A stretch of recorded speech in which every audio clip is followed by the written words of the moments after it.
Well, hello, everyone. Welcome back to the Spooky Soup Podcast. I'm Jesse. And I'm Tessa. Okay, so finally September. Finally. Well, it's been September for a long time. But I just mean people are finally starting to get into the spooky season because now we're like end of September-ish. Yeah, people are finally catching up with us. We're always in spooky season. Mm-hmm. I've noticed on like social media, mostly TikTok, that people start celebrating like in August now. They're like, as soon as 4th of July is over, spooky season. Doesn't matter how hot it is outside. I'm for that. Me too. Summer is my least favorite season. So Yep. I'm for that. 100%. It's all, summer was just planted in our heads growing up that it was the best season of the year because we didn't have any school. Exactly. But no, it's the worst. It's uncomfortable to be outside. Like you can't wear your comfortable clothes. I hate water sports. Like I hate being on boats. Oh, I love being on boats. Okay, well, we differ there. When's the last? I haven't been on a boat in years though. So. Well, I like sailboats. Don't get me wrong. I like sailboats, but I don't like boating. I love boating. I love wakeboarding and tubing. Oh, there you go. But I have to have a boat to do that, and I don't. So. I just have a thing about dark, like deep dark water. Freaks me out. I hate it. Lakes aren't too bad for me, but the ocean is bad. Yeah, screw the ocean. Ocean sucks. That's the other thing. I don't get why people like the ocean so much. Hey, we have a ton of money to go on a family vacation. Instead of going to Europe and actually seeing some really cool stuff, we're going to go on a cruise and then die in the ocean, Titanic style. Who knows what's in the ocean too, dude? Yeah. Anyways, sorry, we're rambling. Okay, well, I have the I have the Reddit stories today, and you have the historical story, correct? That I do. Yep. Awesome. Well, before we get started, just want to let everyone know that any images that are associated with our stories today, we will post those on our Instagram. And if you would like to write into us, send us a story, and we would love to read it on the podcast. These stories can be completely fake, made up. They could be true. That's even better. But as long as they're spooky, we would love to read them. So you can send them to us to our email at spookysouppodcast801@gmail.com, or you can DM those to us on our Instagram. Okay, you ready? I am ready. All right, so this first one was posted by u/Pantarium, and it is titled The Mausoleum. June 14th, 2022, 3:56 a.m. In a large gated community where it had its own graveyard in Texas, police were called to the area to inspect the community's graveyard, which was a quarter-mile away. Locals were hearing people scream as they would pass by the gated area, worried that some adolescent kids were vandalizing the tombstones and mausoleums. 2 officers arrived on the scene and parked their squad car at the graveyard's entrance and proceeded on foot. With their flashlights at the ready, they walked the grounds up and down, making sure no one was around, doing things they shouldn't be doing, but no one was to be found. As they approached the center of the graveyard, they decided to check the Hall mausoleum, which was large and made of marble. It held several hundred dead bodies. Upon opening the door, the 2 officers heard the sound of footsteps walking around the corner. Quickly reacting, expecting to see a teen running down the halls, they turned a corner and found no one. Feeling a little spooked, given the place they were in, they tried their best to make light of the situation, but this time they heard the sound of a voice grunting, as if someone was clearing their throat. They quickly made their way around a few corners of the large hall and yet again found nothing. Having enough scares for one night, the 2 officers made their way back to the main entrance. But as soon as they turned the last corner, they heard the sound of someone making a wailing sound, followed by a thumping. They shined their flashlights behind them, but that wasn't the direction of the sound that was coming from. It came from within the marble tombs a few feet away. The one officer decided to leave the mausoleum and walk back to the car as he had enough scares for one night, but the remaining officer was feeling fed up, thinking maybe the supposed kids were playing a prank and somehow managed to get inside one of the tombs. Stubborn to prove himself, he banged the back of his flashlight against the marble grave, shouting curses, but the moaning from within got louder and the thumping got heavier. Stepping back a foot as he shined his light at the name of the person, which read Mary Hartness, 1967 to 2020. The officer slowly put his ear against the stone, and the voice of a woman crying within and what sounded like kicking within her casket. The officer's heart started to pound with fear as all the blood drained from his face. He slowly began to back off as he started to hear more screaming coming from another tomb. Another followed until the crowd of tombs from all over within the mausoleum started thumping with their own horrific screams. The sound became maddening for the officer as he ran out from the building and down the walkway to the car where his partner was standing in disbelief. The community security pulled up in their own cart, followed by a few of the residents who were on an evening walk. All heard the screaming and thumping coming from the mausoleum. The screams wouldn't stop and continued throughout the night, stirring up a crowd of people from the community who all stood at the gates of the cemetery, watching and listening to the faint screams, murmuring with one another in disbelief at what they were witnessing, even as some cried, thinking it could be someone they knew and buried there. As the sun began to rise, the screaming had slowly come to a stop, and the two officers that were too shaken to speak on the subject left the area in a hurry and never returned. The screaming within the mausoleum never happened again, but as a safety measure, someone within the community had a priest come by the graveyard to bless the mausoleum and the grounds, hoping to keep the dead from screaming once more and continue their rest. This story is from true events, and the identity of the community and its location is hidden due to the community's strict confidentiality rights. Paranormal investigators are deterred from entering the community, and if this place is ever found, then please respect the privacy of the community. What? I want to go there. Are you kidding me? What? Is it true, though? Well, we can't find out if it's hidden. I guess it's true because they said so. Oh, so. Yeah, I forgot. Right. The cardinal rule. Right.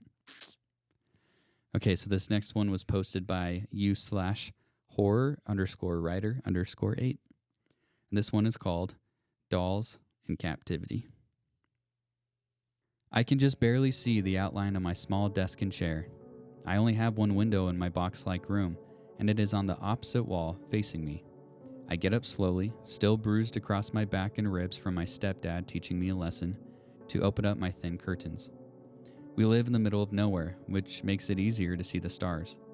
However, the hail clouds cover the sky entirely, as if the clouds are punishing me too. When I turned back to my bed, I stopped in my tracks. Didn't I turn my doll away from me?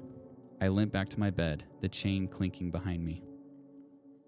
"What are you doing, Cynthia?" I asked my porcelain doll as I turned her towards the wall.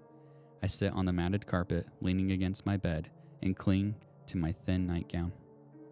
I must have fallen asleep because I am startled awake by something touching me.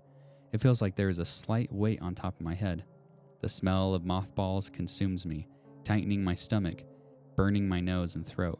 And then I look up, seeing the hem of a dress. Cynthia? Wait, how? She starts moving again, and I dare not twitch a muscle. She gets on her stomach, sliding down until her tiny glass face is level with mine. This can't be happening. I try to scream, but it gets stuck in my throat. She smiles the most malicious, toothy smile. I didn't even know she had teeth. And then she starts forcing herself into my mouth. I'm paralyzed. I'm hyperventilating, but every breath I take, she uses as leverage to inch her way further down my throat. Cynthia tastes like salt and dust. She slides even further down my throat, but it doesn't hurt. My throat is making room for her. When she is almost all the way down, her shoe pops off and lands on my tongue. Cynthia drops down inside me, as if I've always harbored a cavern inside my body. She turns herself around so that she can reach her tiny arms up to grab her shoe. I am terrified and shivering. Suddenly, I stand up as if I'm in a trance and lie down in my bed, passing out immediately. The next morning, I awake to the sound of someone unlocking my door. My stepdad walks in, and I clutch my covers tighter. He makes his way to the bed and sits down. I feel him stroke my face, and I know what's coming.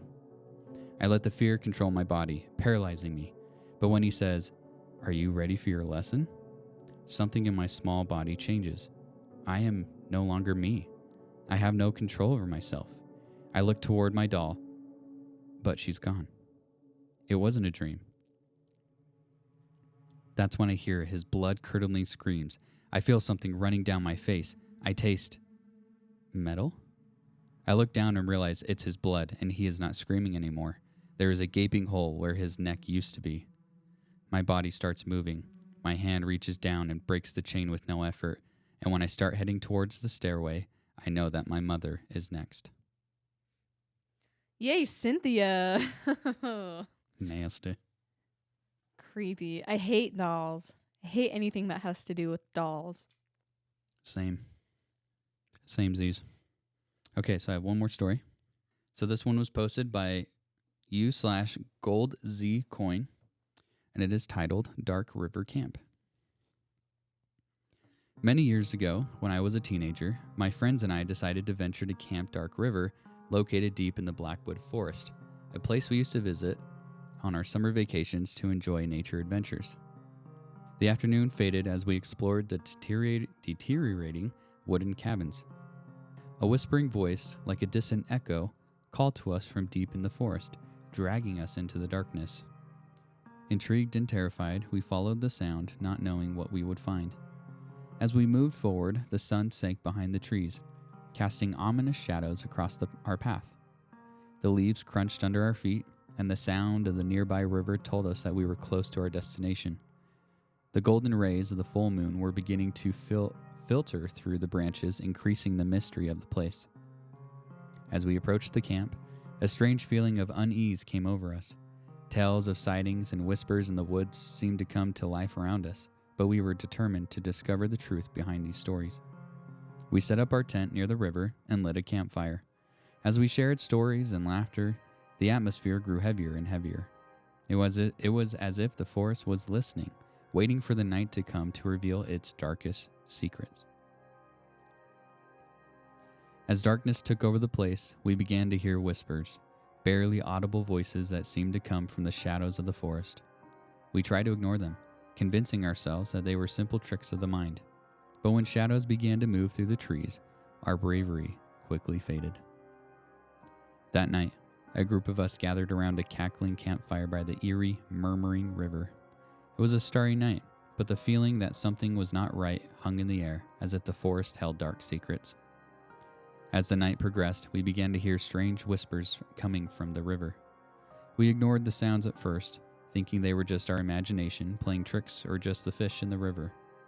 We continued telling ghost stories and laughing, but the whispers became more audible, as if someone was trying to communicate with us from the depths of the water.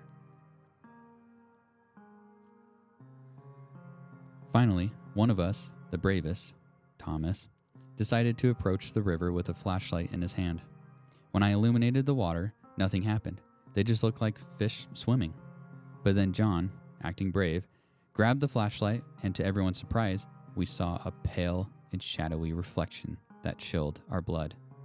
To our horror, we discovered a pale, emaciated face slowly emerging from the water.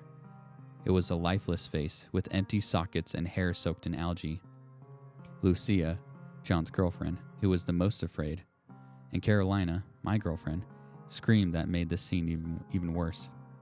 Our screams of terror and fear filled the air as a lifeless body emerged more completely from the water, revealing a drowned human being wearing a crumpled and torn t-shirt.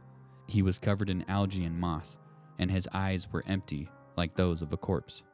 The eerie specter attempted to break, but produced only a guttural murmur. His bony, wrinkled fingers extended towards us as if he were trying to grab us. In an act of panic, we retreated and ran back towards the tents, starting the campfire and creating a barrier of light. The lifeless being recoiled from the glare, letting out an inhuman wail before vanishing into the river. We stood there, paralyzed with fear, not knowing if we had seen what a vengeful spirit or simply an illusion of darkness. We spent the rest of the night awake, listening to the whispers and feeling the eerie presence that lurked in the forest. When dawn finally broke, we hurriedly packed our things and left Dark River Camp, vowing never to return. Since that night, the Dark River Camp was abandoned. The wooden bridge that crossed the river was covered with weeds, as if nature itself wanted to hide what happened there. The story of that fateful night became a legend of terror that endured over time, a reminder that sometimes, in the darkness of nature, and dark and vengeful secrets are hidden. Although we never discovered the truth behind the apparitions and whispers in that place, that experience remains etched in our minds forever. Dark River Camp remained a mystery, an enigma that defied logic and reason, a place where the paranormal and the unknown intertwined in the shadows of the dark forest. Ooh, good one. I like that one. It's a good one. I love a good, it's like a mix of like abandoned building / camp story. Yeah, camp stories are one of my favorites, especially in the woods. There's just something about it. Yep. I'm ready to hear the historical story that you have for us today. Alrighty. Well, I'm actually pretty excited about this one. I had a good time writing it and Heck yeah. researching it, and I think it's a good introduction to spooky season because it's a little spooky, but not too spooky. Well, it has to be spooky. That's literally the point of this podcast. Oh, no. I have to find something else. Today, we are in for a super fun story, one that I know many people from the Salt Lake area will be familiar with and have probably taken part of, including myself and Jesse, as well as some pals back in our time. Okay, so let's set the scene. I want you to picture this. It's a late Friday night in October.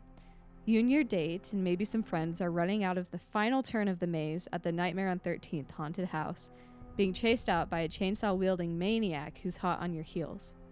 The crisp autumn air, the scent of kettle corn and fog machines greet your senses upon your chaotic exit.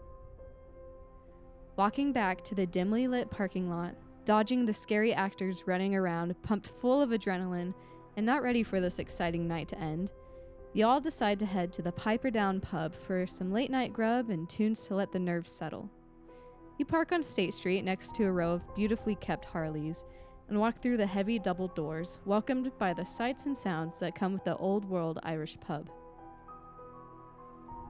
You're greeted by a warmly lit, original brick room, the sound of clinking glasses, a friendly grin from the bartender, and the soul-warming smell of greasy food and faint cigarette smoke. How can it get any more cozy? You sit down at a table for 4, and it's almost impossible to hear each other speak as the music from the live band booms through the air. But you don't mind. The only thing on your brain is a made with love shepherd's pie. The night has been perfect so far, and even though it's well after midnight, you don't want to go home yet. After you toss back the last few table fries and finish the final gulp of your drink, you stand up and say, "Hey guys, I've got an idea. Have you ever heard of Allen Park?" Your group hops in the car, and off you go through the streets of Salt Lake City. You make sure to backtrack a little bit and drive past Liberty Park on your way to Sugar House. As you pass the expanse of an urban park devoid of any light, the story rings through your mind.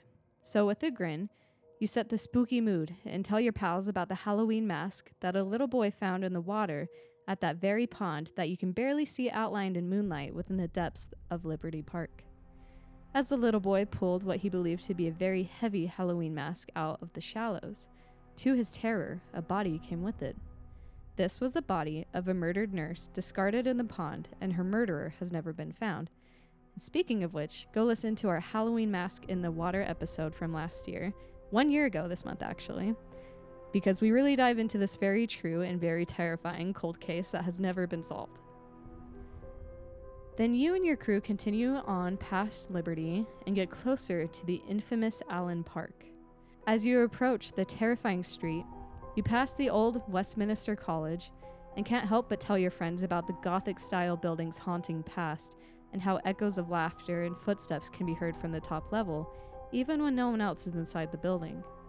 Shadowed by the old-school architecture and amping up for the adventure of a lifetime, you park across the street and turn around and let your group in on a very little secret. The alleyway through those dark trees leads to a circle of small houses. Now, before we walk through, there's something you all need to know. Inside of those houses are a bunch of little people. banished to a confined neighborhood, and fenced off from the rest of the world. And last I heard, they don't take too kindly to strangers, so lay low, try not to set off the motion lights, and be as quiet as possible.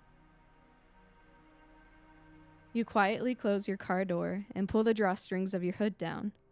With memories of found footage style videos from YouTube playing in your head of little people running after teenagers who dare to enter their neighborhood in the dark hours of the night, throwing rocks at the cars, you make your way quietly and slowly into Allen Park, or as it's more lovingly dubbed, Hobbitville.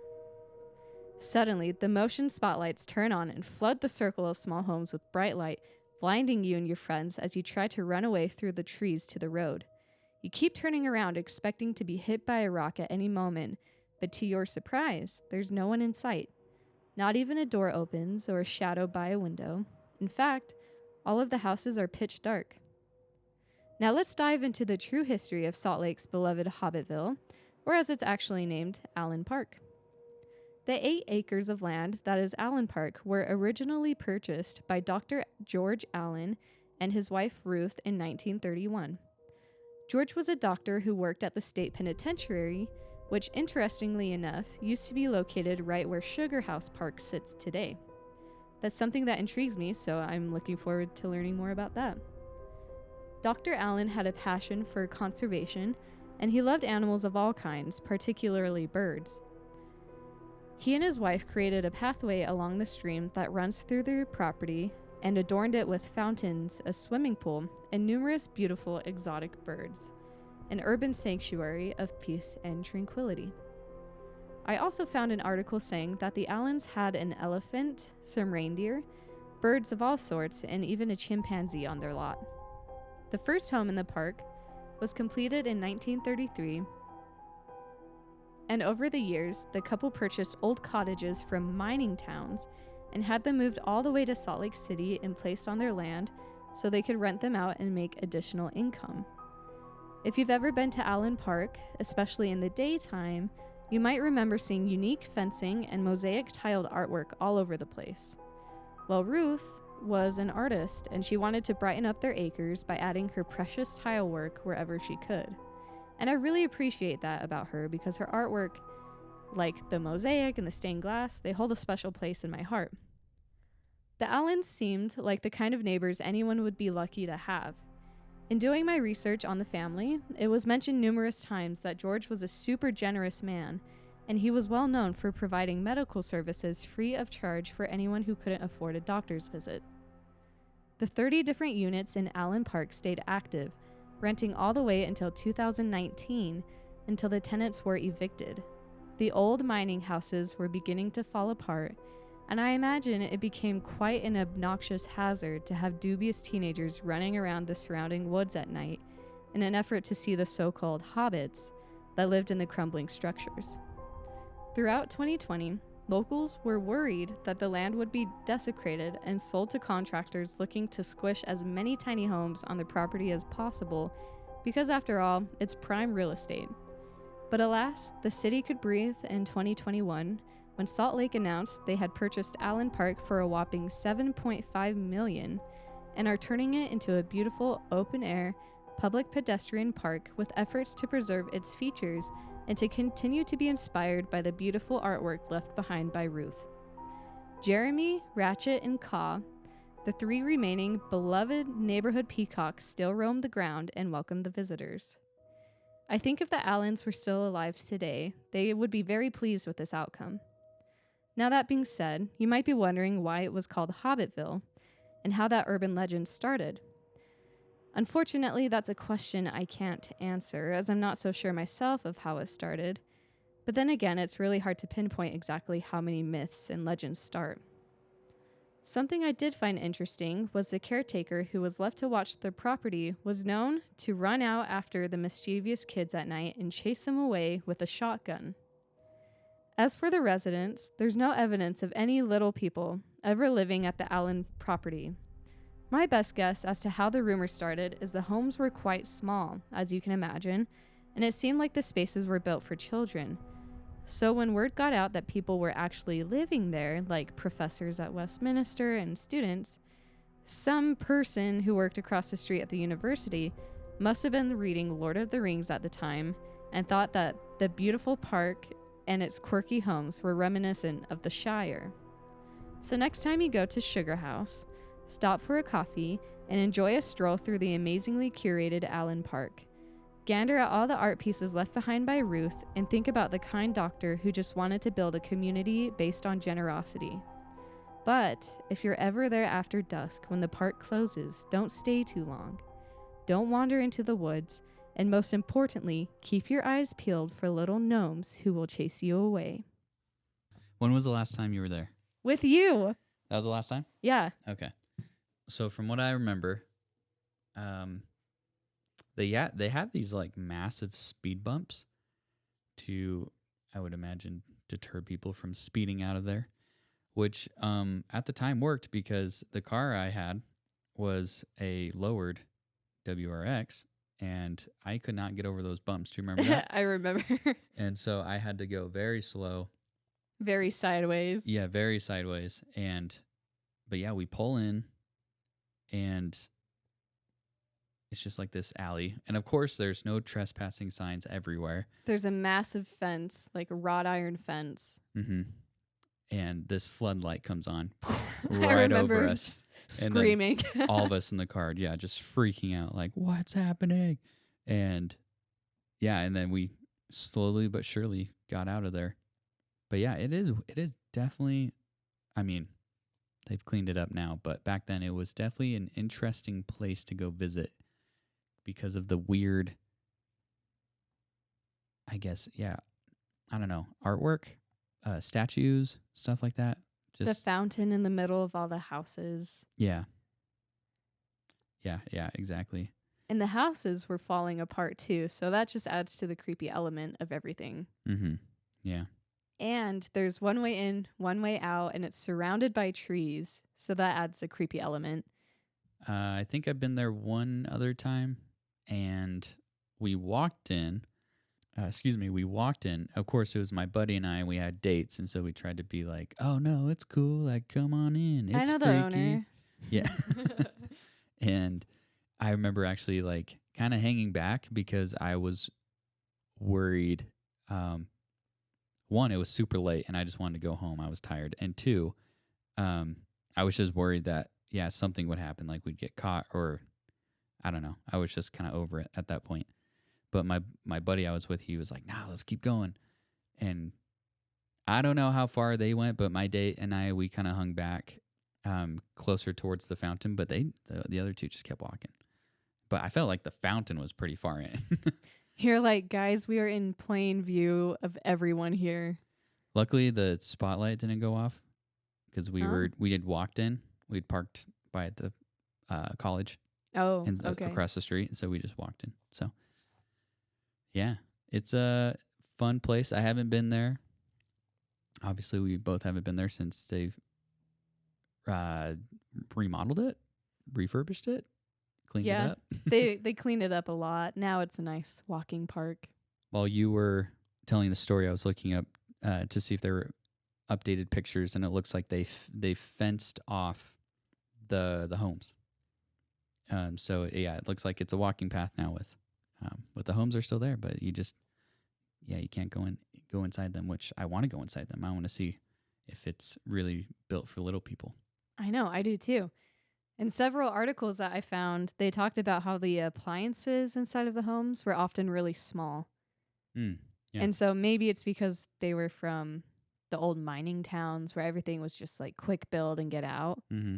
So I wouldn't be surprised if that was the case, but I really do think it had something to do with it being super tranquil and all the animals and someone being like, yeah, that's the Shire of Salt Lake. Yeah. I like that. The Shire of Salt Lake. Cool. Well, do you have anything else for us today? That's it for me. All right, guys. We will scare you in the next one. Stay spooky. Bye.